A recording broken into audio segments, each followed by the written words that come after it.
सभी को नमस्कार। देखिए, हिंदी साहित्य का इतिहास हम पढ़ रहे हैं और पिछले क्लास में हमने आचार्य शुक्ल, हजारी प्रसाद द्विवेदी, बाबू श्याम सुंदर दास, रमाशंकर शुक्ल रसाल, गणपति चंद्र गुप्त आदि इनसे संबंधित मैटर पढ़ा था।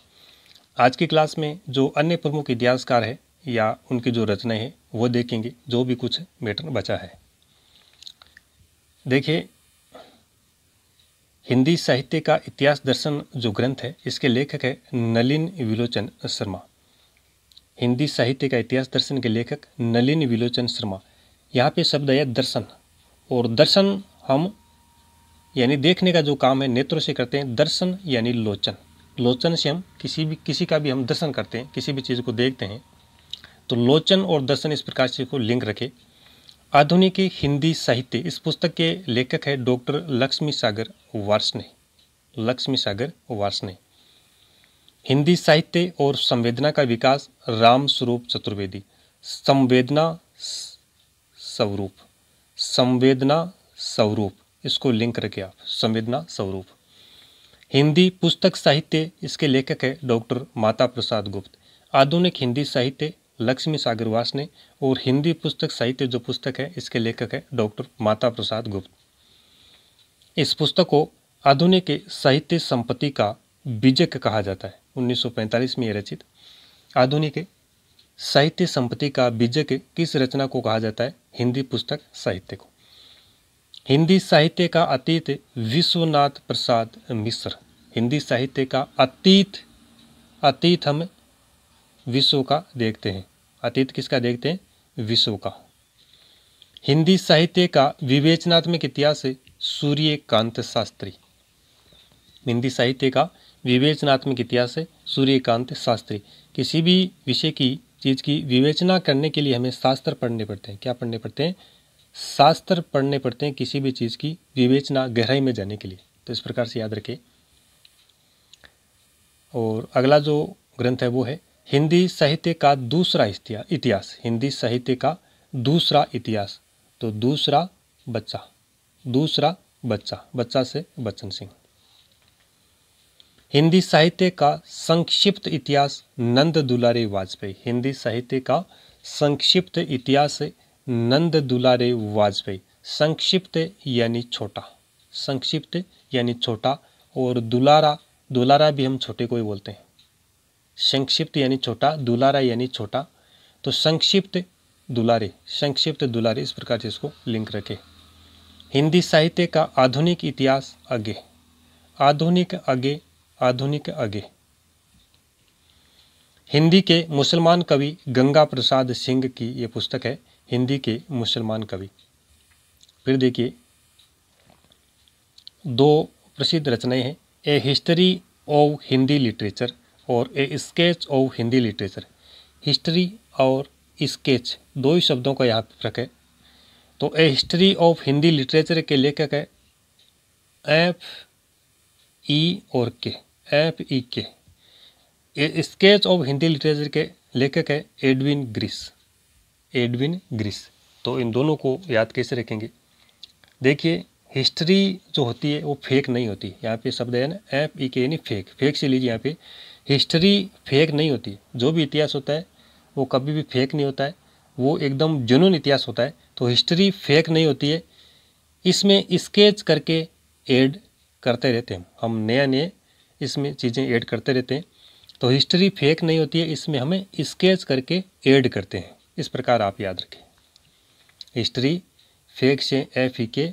स्केच से स्केच ऑफ हिंदी लिटरेचर, और ऐड से एडविन ग्रिस। हिस्ट्री फेक नहीं होती है, इसमें हम स्केच करके ऐड करते हैं। मॉडर्न हिंदी लिटरेचर, इसके लेखक है इंद्रनाथ मदान। Modern Hindi literature Indranath Madan. अभी का जो मॉडर्न ज़माना है इसमें लोग दानी बहुत है, दान करने के लिए जाने जाते हैं।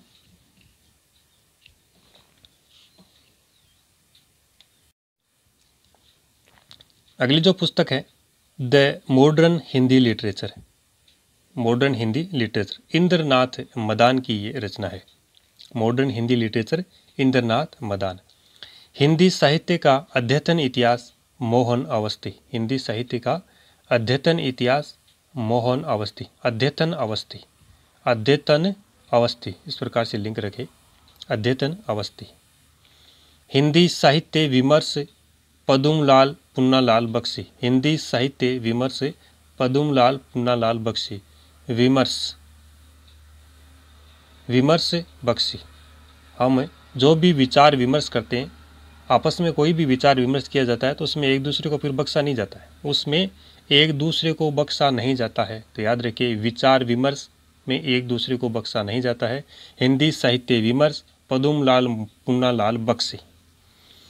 हिंदी साहित्य का समग्र इतिहास रमेश चंद्र शर्मा, हिंदी साहित्य का समग्र इतिहास रमेश चंद्र शर्मा, समग्र शर्मा। सुकवि सरोज गौरी शंकर द्विवेदी, सुकवि सरोज गौरी शंकर द्विवेदी, सुकवि की सरोज गौरी थी, सुकवि की सरोज गौरी थी। फिर देखिए, तुलसीदास के जो जन्म स्थान है, इनका जो सोरो, इसकी बात सर्वप्रथम इसी ग्रंथ में कही गई है। किस ग्रंथ में? सुकवि सरोज में। तुलसीदास के जन्म स्थान है सोरो की बात सर्वप्रथम सुकवि सरोज में कही गई है। पुरातत्व निबंधावली राहुल संकृतन, पुरातत्व ये निबंधावली राहुल संकृतन की रचना है। हिंदी साहित्य 20वीं शताब्दी नंद दुलारे वाजपेयी, हिंदी साहित्य 20वीं शताब्दी नंद दुलारे वाजपेयी। याद करें, दुलारे के सामने अभी एक और रचना आई थी, हिंदी साहित्य का संक्षिप्त इतिहास, संक्षिप्त इतिहास। तो संक्षिप्त दुलारे और 20वीं शताब्दी भी दुलारे, दुलारे ने 20वीं शताब्दी का संक्षिप्त इतिहास लिखा था, 20वीं शताब्दी का संक्षिप्त इतिहास लिखा था। दोनों रचनाएं ध्यान में रखें। हिंदी काव्य शास्त्र का इतिहास भागीरथ मिश्र, तो काव्य शास्त्र शब्द आते हैं भागीरथ मिश्र, ये तो याद है ही। फिर आगे देखिए, उत्तर भारत की संत परंपरा परशुराम चतुर्वेदी, संत परशुराम, मेल खा रहा है ना, परशुराम जो संत है तो संत परशुराम। रीतिकाल की भूमिका डॉक्टर नगेंद्र, रीतिकाल की भूमिका डॉक्टर नगेंद्र। हिंदी वीर काव्य टीकम सिंह तोमर, हिंदी वीर काव्य टीकम सिंह तोमर। हिंदी साहित्य का आधा इतिहास सुमन राज्य, सुमन को आधा राज मिला था साहब, सुमन को आधा राज मिला, याद रखे, सुमन को कितना राज मिला? आधा राज मिला, आधा इतिहास। हिंदी साहित्य का मौखिक इतिहास नीलाभ, मौखिक लाभ, मौखिक लाभ, इस प्रकार से याद रखें। हिंदी साहित्य का मौखिक इतिहास प्रोफेसर नीलाभ। मौखिक वार्तालाप से हमेशा लाभ होता है। हिंदी साहित्य ओझल नारी का इतिहास नीरजा माधव, ओझल नारी नीरजा माधव, ओझल नारी नीरजा माधव। ओझल नारी की रजा, ओझल नारी की रजा, आप इस प्रकार से याद रखें, ओझल नारी की रजा। तो ये कुछ प्रमुख रचनाएं थी जिनसे एग्जाम में अक्सर क्वेश्चन बनता है, तो इनको ध्यान में रखिएगा। अब देखिए, थोड़ा सी वापिस पीछे चलते हैं। आचार्य शुक्ल के बारे में हमने पढ़ा था, इसमें देखिए एक इम्पोर्टेंट चीज़ है, कुछ जो ट्रिक्स है वो पीछे हमने नहीं बताई थी, वो वापस से देखते हैं हम। देखिए, एक तो जो क्वेश्चन यहाँ से बनता है कि हिंदी शब्द सागर के निर्माण में 3 विद्वानों का महत्वपूर्ण योगदान माना जाता है। 3 विद्वानों का कौन कौन है वो? बाबू श्याम सुंदर दास, रामचंद्र शुक्ल और रामचंद्र वर्मा। तो तीनों को ध्यान में रखना है। बाबू की शक्ल रामचंद्र जैसी थी, बाबू की शक्ल रामचंद्र जैसी थी। कैसी थी? रामचंद्र जैसी। तीनों को ध्यान में रखना, यहाँ से क्वेश्चन अक्सर बनता है। एक फिर आगे देखिए, शुक्ल से संबंधित थी, इनके जो ये 4 रचनाएं हैं, मिश्र बंधु विनोद, हिंदी कोविद रत्नमाला, कविता कौमुदी, ये भी ध्यान रखना है। एक जो आचार्य शुक्ल ने वीरगाथा नामकरण के लिए जो 12 ग्रंथ है जिनको आधार के रूप में अपने हैं, इनको याद रखना बड़ा जरूरी है। यहाँ से इनमें से 9 ग्रंथ वीर गाथात्मक है, 3 ग्रंथ वीर गाथात्मक की श्रेणी में नहीं है। तो ऐसा भी क्वेश्चन बनता है, कौन सा ग्रंथ वीर गाथात्मक है, कौन सा नहीं है। या ऐसा भी प्रश्न बन सकता है कि किस ग्रंथ को वीरगाथा नामकरण के लिए आधार के रूप में शुक्ल ने नहीं अपनाया है। तो इस प्रकार से इन 12 ग्रंथों को याद रखना बड़ा जरूरी है। तो इनकी हम ट्रिक देखिए काम में लेते हैं ताकि आप कभी भूले ना। देखिए ट्रिक आप इस प्रकार से याद रखिए। रासो ट्रिक है, देखिए एक सेकंड। रासो की खूबी पर, रासो की खूबी पर, खूबी पर, रासो की खूबी पर पृथ्वी हमारी विजय हुई। पृथ्वी क्या हुई? पृथ्वी हमारी विजय हुई। रासों की खूबी पर पृथ्वी हमारी विजय। ये सभी जो रासो रचनाएं वो इनमें आ गई, यानी शुक्ल ने जो 12 ग्रंथ आधार के रूप में अपनाए, इसमें रासो ग्रंथ से संबंधित कितने रचनाएं वो इसमें शामिल है। रासो से यानी रासो ग्रंथ हो गए। यहाँ से लेना खू से खुमान रासो, खू से खुमान रासो, बी से बीसल देव रासो, पर से परमाल रासो, पृथ्वी से पृथ्वीराज रासो, हमारी से हमीर रासो, विजय से विजयपाल रासो। 1 2 3 4 5 और 6। देखिए 6 इसमें रासो ग्रंथ शामिल है। इन 12 में 6 तो रासो ग्रंथ शामिल है। तो इन रासो ग्रंथ को याद करने का ये ट्रिक है। रासो की खूबी पर जो हमारी पृथ्वी है वो विजय हुई। रासो की खूबी पर पृथ्वी हमारी विजय हुई। 6 तो ये रासो ग्रंथ हो गए, ठीक है। इनके अलावा 6 और कौन कौन से, देखिए वो ज़्यादा कुछ उसमें नहीं है, सीधे सीधे 6 के अलावा 1 2 याद रखे, जयचंद प्रकाश और जय मयंक जस चंद्रिका। जयचंद प्रकाश और जय मयंक जस चंद्रिका, 6 + 2 कितने हो गए? 8 हो गए। उसके बाद में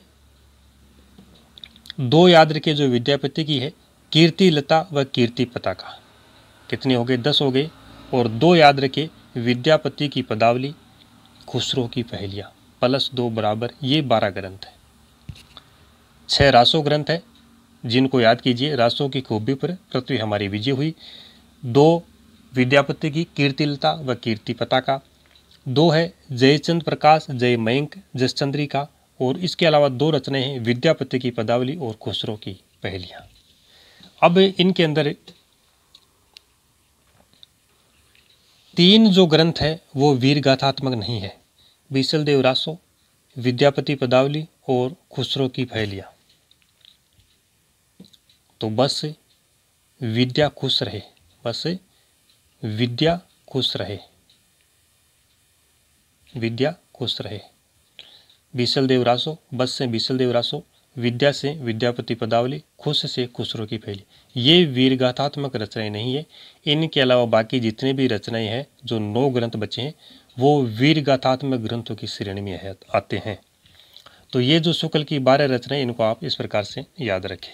6 रासो ग्रंथ, 2 विद्यापति की कीर्तिलता कीर्ति पताका, जयचंद प्रकाश जय मयंक जस चंद्रिका, विद्यापति की पदावली और खुसरो की पहेलियाँ। फिर आगे देखिए रामकुमार वर्मा से संबंधित, देखिए इनसे संबंधित एक तो इनका ग्रंथ है हिंदी साहित्य का आलोचनात्मक इतिहास, ये इंपॉर्टेंट है। दूसरा, इन्होंने स्वयंभू को हिंदी का पहला कवि माना है। किसको? स्वयंभू को हिंदी का पहला कवि माना है। वीर गाथा काल यानी आदिकाल को इन्होंने संधि काल और चारण काल की संज्ञा दी है, ये इंपॉर्टेंट है। फिर इसके बाद में इन्होंने देखिए भक्ति काल की जो निर्गुण ज्ञानाश्रय काव्य धारा है उसको संत काव्य और प्रेमाश्रय काव्य धारा को सूफी काव्य कहा है। ये चीज़ें यहाँ पे इंपॉर्टेंट बनती है, तो इनको याद रखिए। देखिए राम की जब आलोचना हुई, जो राम है, राम की जब क्या हुई? आलोचना हुई। राम की जब आलोचना हुई, राम की जब आलोचना हुई तो ये अनेक संतों एवं प्रेमियों के साथ, राम की जब आलोचना हुई तो ये अनेक संतों व प्रेमियों के साथ, संतों व प्रेमियों के साथ स्वयं भू पर आए, स्वयं भू पर आए यानी धरती पर आए, भू पर आए। इस प्रकार से आप याद रखिए, स्वयं भू पर आए और सांचा परिचय दिए। जैसे देवता परिचय देते हैं वैसे इन्होंने सांचा परिचय दिए। तो राम की जब आलोचना हुई तो ये अनेक संतों और प्रेमियों के साथ स्वयं भू पर आए और सांचा परिचय दिए। राम से रामकुमार वर्मा, आलोचना से याद रखना इनका ग्रंथ हिंदी साहित्य का आलोचनात्मक इतिहास। फिर क्या है, संतों व प्रेमियों। तो इन्होंने देखिए ज्ञानाश्रय काव्य धारा को संत काव्य और प्रेमाश्रय काव्य धारा को सूफी काव्य कहा है। तो इस प्रकार से संत और प्रेम से लिंक रखना है कि ज्ञानाश्रय काव्य धारा को संत काव्य किसने कहा, प्रेमाश्रय काव्य धारा को सूफी काव्य किसने कहा। संत और प्रेम से यहाँ से लिंक करना है। संतों व प्रेमियों के साथ स्वयंभू पर आए, तो स्वयंभू को इन्होंने हिंदी का पहला कवि माना है। तो यहाँ से याद रखना है, स्वयंभू हिंदी का पहला कवि इन्होंने माना है। फिर क्या किया इन्होंने, सांचा परिचय दिया। सांचा, सांचा, सांस से संधि काल, चा से चारण काल। तो ये राम कुमार वर्मा से संबंधित है। ये चीज़ें आप इस प्रकार से लिंक रख सकते हैं यदि आपको सीधे सीधे याद ना रहे तो। नेक्स्ट देखिए रमाशंकर शुक्ल रसाल, हिंदी साहित्य का इतिहास 1931 में इन्होंने लिखा। ये चीज़ इंपॉर्टेंट है। इन्होंने आदिकाल को जय काव्य काल नाम दिया और रीतिकाल को क्या नाम दिया, कला काल नाम दिया। इनसे संबंधित इतनी चीज़ें ध्यान में रखनी है। हर रसाल यानी आपको ट्रिक में लेनी है कि हर साल हमारे यहाँ या हमारे क्षेत्र में हर साल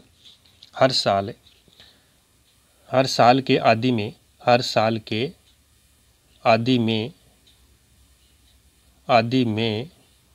तीनेक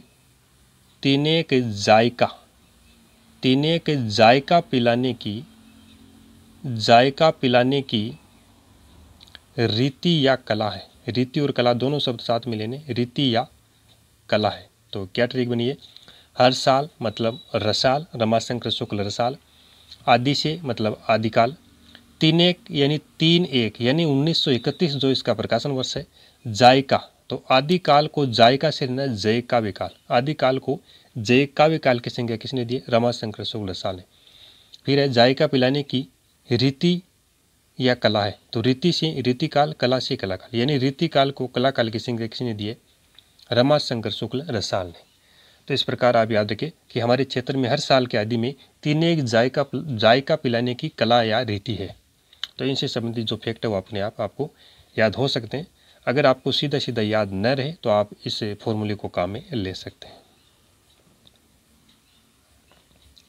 आगे देखिए फिर गणपति चंद्र गुप्त, हिंदी साहित्य का वैज्ञानिक इतिहास 1965, 2 खंडों में, ये ध्यान में रखिएगा।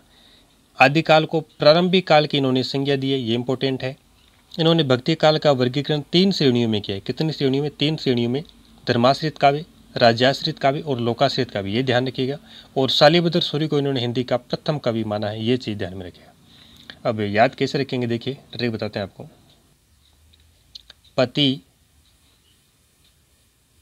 पति प्रारंभ में ज्ञान लगाता है कि साली को धर लो। प्रारंभ में ये ज्ञान लगाता है कि साली को भी धर लो, साली को धर लो, धैर्य लो, साली को धर लो। पति से गणपति चंद्र गुप्त, प्रारंभ में यानी इन्होंने आदिकाल को क्या नाम दिया, प्रारंभिक काल। ज्ञान से विज्ञान यानी वैज्ञानिक इतिहास। साली, ज्ञान लगाता है कि साली, साली से शालिभद्र सूरी। पति प्रारंभ में ज्ञान लगाता है कि साली को धर लो। ये जो धर लो शब्द ये ध्यान में रखें। ध से धर्माश्रित काव्य, रै से राज्याश्रित काव्य, लो से लोकाश्रित काव्य। भक्ति काल को 3 श्रेणियों में किसने बांटा था, धर्माश्रित, राज्याश्रित, लोकाश्रित, गणपति चंद्र गुप्त ने। तो इस प्रकार से आप याद रख सकते हैं। तो साथियों ये कुछ ट्रिक्स थी जो बतानी ज़रूरी थी। और देखिए इनकी अहमियत हमें तब पता चलेगी जब हम MCQ जो क्विज निकालेंगे या हम ऑब्जेक्टिव क्वेश्चन जब हल करेंगे, तब ये फॉर्मूले हमारे सामने आते रहेंगे और तुरंत हमारे क्वेश्चन निकलते रहेंगे।